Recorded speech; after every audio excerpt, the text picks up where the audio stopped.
The tank for Wemby crowd must be hating this. But me, Spurs fans, I love it.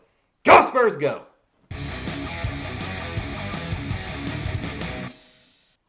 What is up, San Antonio Spurs fans? Welcome to TSR Sports. I saw this article on Pounding the Rock I wanted to share with you today, and they're talking about last night's win over the Timberwolves, but also Charlie Thaddeus is also talking a lot about tanking and the state of the San Antonio Spurs. And I wanted to talk to you about that on the channel today. And drop a comment down below your thoughts on the season so far, where we were in the preseason to where we are now. Hit that thumbs up like support a fellow Spurs fan, and subscribe for more Spurs content. Let's just get into the article, Spurs fans.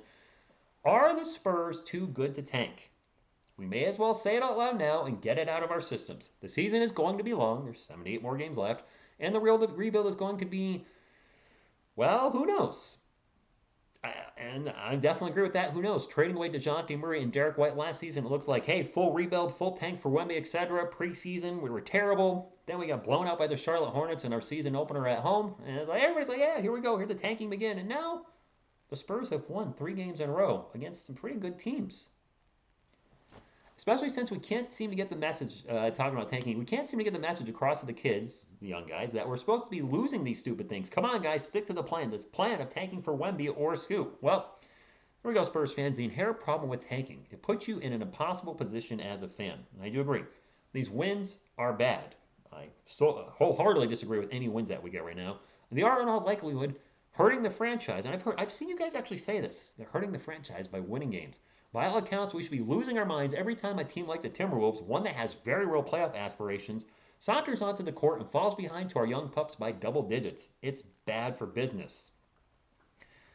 Maybe if that's your goal, you just want to see your team lose to get a high draft pick. But I've said this many times, Spurs fans, a high draft pick does not guarantee immediate success. We've been very spoiled where we had 2 hits with our first round picks in David Robinson and in Tim Duncan. If we get the number 1 overall pick next year and draft Victor Wembanyama and then he gets injured and is out for half the year, all the year, or he turns out to be a bust because he can't stay healthy, which could happen, not wishing it, then where do we go from there? And are we tanking again for another 3 years, another 5 years? I've seen plenty of teams in the NBA and the NFL be bad for years upon years, for a decade, decades, some teams. And what has that got them? Just a miserable fan base, miserable team that nobody wants to play for. I don't want us to turn into that. We've already seen this year with a high round draft pick. I think it was 2nd or 3rd. Chet Holmgren, tall, thin, lanky guy, out for the year. So this whole tank for Wemby, yes, he looks like a phenomenal talent.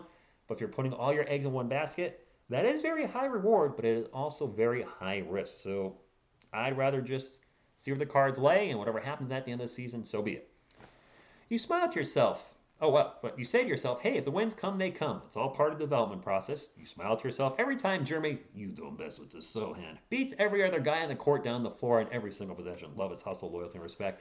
You start making mental notes about how much more aggressive Devin Vassell looks with the ball in his hands this year. Man, showing us he can be a 3-level scorer. We thought going into this season, Malachi Branham, who has yet to sniff the court, would be our 3-level scorer. But Devin already showed us an ability to finish at the rim last year. Already showed us he can hit 3-pointers, but he's now creating his own shots.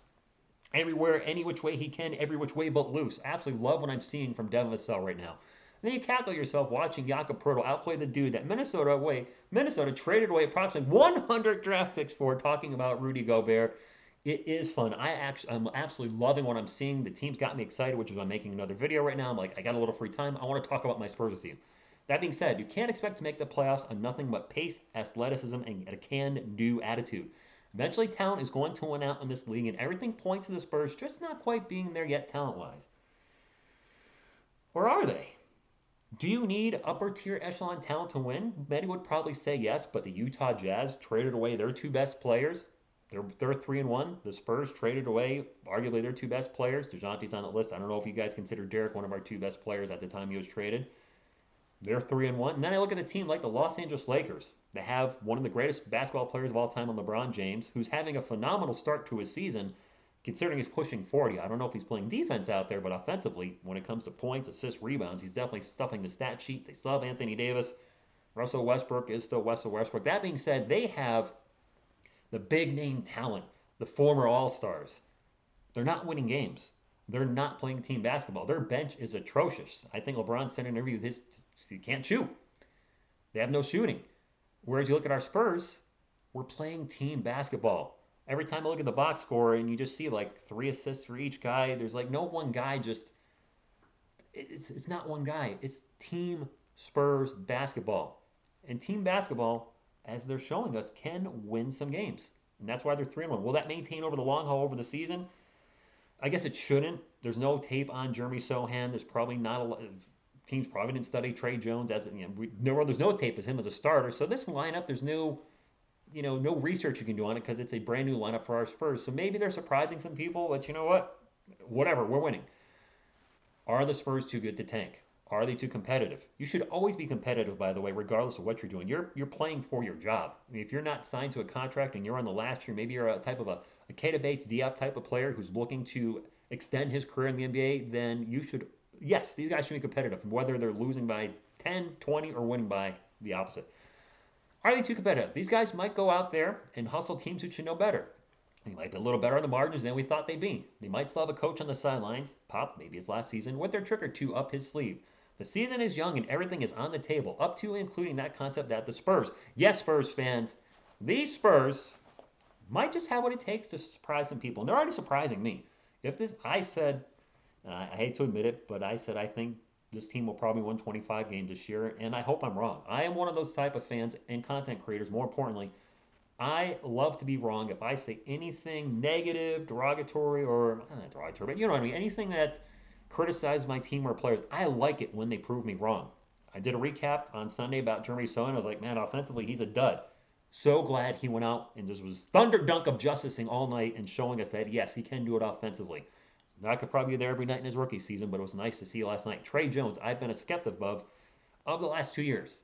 Like, yeah, he's a good point guard off the bench. I don't know if he can be a starting point guard. He's giving old TSR the giant middle finger right now, proving to me that yes, he can be a starting point guard in the NBA. And I love that. I love being proven wrong. I love the fact that my New York Giants, that Daniel Jones is going out there and proving me wrong, saying, hey, I am the guy.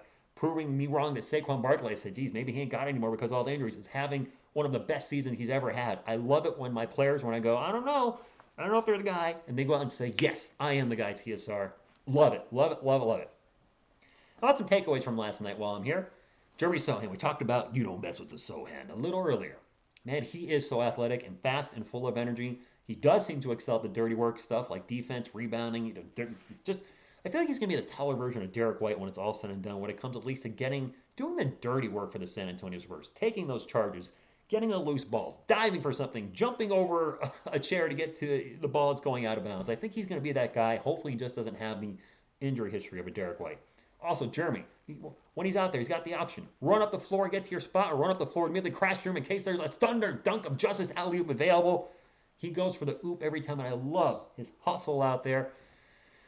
I know it was only 3 games in, and some of us were kind of scratching our head like this is our lottery pick, but man, last night showed me that potential is there. Again, Spurs fans, we can't expect him to do it every night, but every once in a while, sprinkled in with some games where he's going to struggle as a rookie, I'm totally cool with that. We got to remember, he's only 19. Moving right along, something I wanted to share with you guys that I thought was a little surprising, but I want to get your take on it as Spurs fans. I'm almost positive the Spurs are going to trade Jakob Poeltl this season. He's too good for what we're trying to accomplish here. He's also absolutely the type of guy that 5 different teams are going to look come January and think to themselves, that's the piece right there. That's the one we need. And I'll admit, I've been kind of critical of Jakob Poeltl myself. And that's what as a content creator and somebody that analyzes the team every Sunday doing a recap, I suppose I have to be critical. I can't just sit here and go total homer like, yeah, everybody was great. Even though we were 0-4 for the week, love the team, go Spurs, go. I'm not going to be that kind of type of content creator either. He's a bad free throw shooter, but I thought his limited offense would really hurt the team long run. But man, he just goes out there and does the Jakob things. His little push shot seems to always be working. He gets his random dunk in there that you feel like should be 5 more a game, but he still gets that one dunk. Great offensive pick and roll player, and just I think having Jeremy Sohan out there, having a legit big man besides himself, is going to help him defensively, and he is going to be an asset to the Spurs this season. But if we trade him, who do we start at center? Zach Collins? Go small with Isaiah Roby? Gorgie Zhang? There's no way that happens. If the Spurs, that's a tough spot. That is a really tough one. I think he is on the last year of his contract. And a lot of our vets are Spurs fans. I think they're on their last year or only have 1 year left. when you're looking at players like Jakob Poeltl, Doug McDermott, Josh Richardson. Some of you said this in the comments. The Spurs right now are increasing the trade value of those three guys. And I mean, technically, you're right. The Spurs keep winning, and they're a big contributor, which all three of them have been at different times this season. That's going to increase their trade value. And I don't think any of those three players are in the long term plans of the future for the Spurs. When you look 5 years from now, I think they'll Kellen Johnson will still be there, Devin Vassell, Jeremy Sohan, hopefully Malachi Branham, Blake Wesley have found a home. Maybe Trey Jones is still our starting point guard. When we look at Jakob, Jay Rich, and Dougie, could all three of them be traded before the All-Star break? I don't know. Let me know down below. Last but not least, the fourth quarter of the game. I have to talk about the fourth quarters because this is just the Spurs forgot how to play basketball in the fourth quarter last night. That might be part of being a young team where you build up a lead and you just get a little complacent and the pedal's not in the metal anymore. But seeing us have these huge leads, and we were up by 30 something going into the first quarter and then have it shrivel down to single digits. I think we ended up winning by 9 last night. And then the Pacers also scored 1,000,000 points in the fourth quarter against the Spurs last week. I think they put up 49 against us. It's like, what is happening in the fourth quarter? I don't want to see that. I mean, if we're up by 30 and win by 20, okay, so be it. You know, the other team came back a little bit with the reserves, whatever. But having teams actually starting to get competitive and then making the game at the end, that I don't want to see. Hopefully, this is something that is corrected as the season progresses. And I'm excited about the Spurs. You know, I have that little, obviously, me doing another video is getting those juices flowing. Just not only the fact that they're winning, but I enjoy watching them and watching them play well and watching them team basketball has got me psyched up.